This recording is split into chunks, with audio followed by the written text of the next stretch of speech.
Laitier, on pourrait croire que c'est juste une question de donner à manger, non?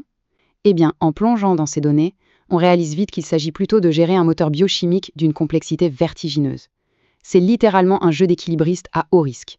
Un seul faux pas, et c'est une réaction en chaîne catastrophique pour la santé de l'animal et pour la rentabilité. C'est absolument fascinant de voir comment tout est interconnecté à l'intérieur. Au programme de notre analyse aujourd'hui, d'abord les piliers de la nutrition. Ensuite, le danger des carences, suivi des troubles métaboliques majeurs. On passera ensuite à la qualité des fourrages et ses risques, pour finir sur les stratégies de prévention magistrales que déploient les éleveurs. Commençons par le commencement. Section 1, les piliers de la nutrition. Comment alimenter correctement ce fameux moteur biochimique ? Entre 80 et 120, c'est un chiffre qui donne carrément le vertige. C'est le nombre de litres d'eau qu'une vache laitière à haute production boit chaque jour. Ça représente presque une baignoire entière. Et pourtant, l'eau, qui compose jusqu'à 70% du poids de l'animal, est le nutriment qu'on a le plus tendance à oublier. Une petite baisse d'accès ou de qualité, et la production laitière s'effondre instantanément. Mais ce n'est pas tout. Ce moteur tourne sur 4 autres piliers cruciaux. D'abord, l'énergie, mesurée en unités fourragères, qui est vraiment le carburant de base pour vivre.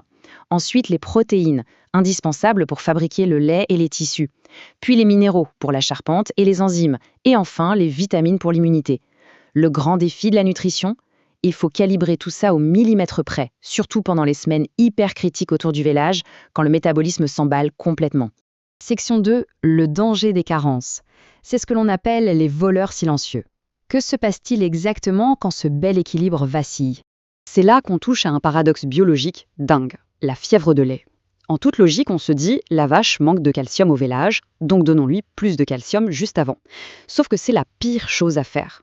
Si on surcharge l'organisme de calcium avant le vélage, le système devient complètement paresseux. Il arrête de s'entraîner à puiser dans ses propres réserves osseuses. Résultat, le jour J, face à la demande massive de la lactation, la machine bloque, le calcium s'effondre. C'est l'hypocalcémie. L'effet domino de cette erreur est terrifiant de rapidité. Au début, l'animal est juste nerveux, hypersensible. Et puis, très vite, c'est la paralysie des muscles lisses. La vache ne peut plus se lever, sa température chute. Sans une perfusion d'urgence de calcium par voie intraveineuse, c'est le coma et la mort en quelques petites heures. Un effondrement total.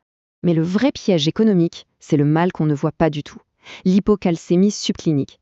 Elle touche en secret jusqu'à la moitié des vaches plus âgées du troupeau. Pas de coma, pas de paralysie visible, mais elle ouvre discrètement la porte à d'autres catastrophes. Rétention placentaire, métrite ou déplacement de caillette. Ça ronge la rentabilité de la ferme à petit feu. Ce qui nous amène à la section 3, les troubles métaboliques majeurs.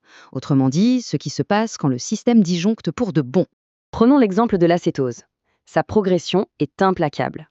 Après le vélage, l'animal a besoin d'une quantité astronomique d'énergie pour produire son lait, bien plus que ce qu'il est capable d'ingérer. Alors, l'instinct de survie prend le relais. La vache brûle ses propres réserves de graisse à une vitesse folle. Sauf que cette mobilisation massive engorge le foie, qui n'arrive plus à suivre et libère des toxines appelées corps cétoniques. La vache s'empoisonne littéralement de l'intérieur. Et la facture fait mal. Très mal. Un seul cas de cétose subclinique, donc encore une fois sans symptômes flagrants, coûte à une exploitation entre 300 et 500 € par lactation. Quand on multiplie ça par un troupeau entier, l'impact financier est juste colossal. On comprend vite pourquoi la nutrition ne pardonne pas l'après. Puis, il y a la guerre dans le rumen. Dans un rumen en pleine santé, avec un pH bien stable, entre 6 et 7, la digestion des fibres est optimale. Mais si on apporte brutalement beaucoup d'amidon, avec un gros repas de céréales par exemple, le pH plonge sous la barre des 6. C'est l'acidose ruminale subclinique. Cet environnement soudainement acide détruit la bonne flore bactérienne et libère des toxines dans le sang qui vont jusqu'à provoquer des inflammations extrêmement douloureuses dans les sabots, le système est en surcharge totale. Section 4, la qualité des fourrages et ses risques. Car oui, le carburant lui-même peut cacher de graves menaces biologiques. Les fourrages constituent la base absolue de l'alimentation, mais s'ils sont mal conservés, c'est la porte ouverte aux mycotoxines. Et ça, c'est un vrai cauchemar.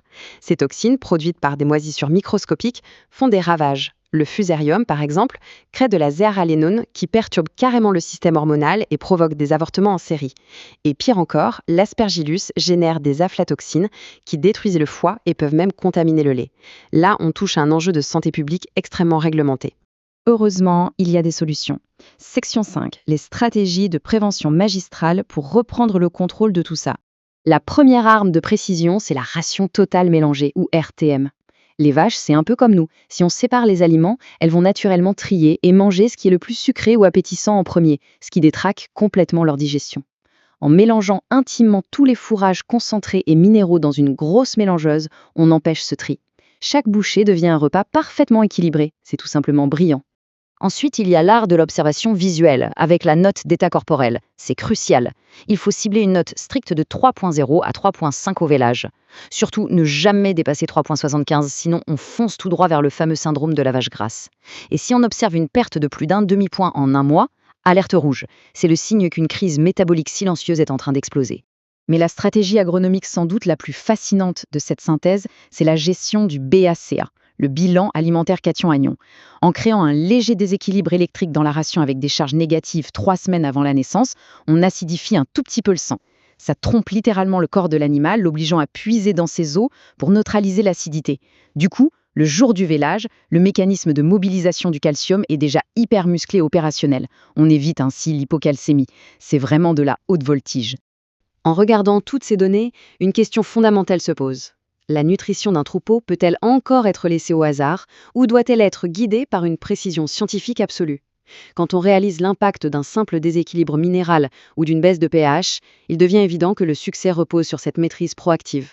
C'est tout pour l'exploration de cette science fascinante aujourd'hui. Une belle démonstration de l'incroyable complexité du vivant.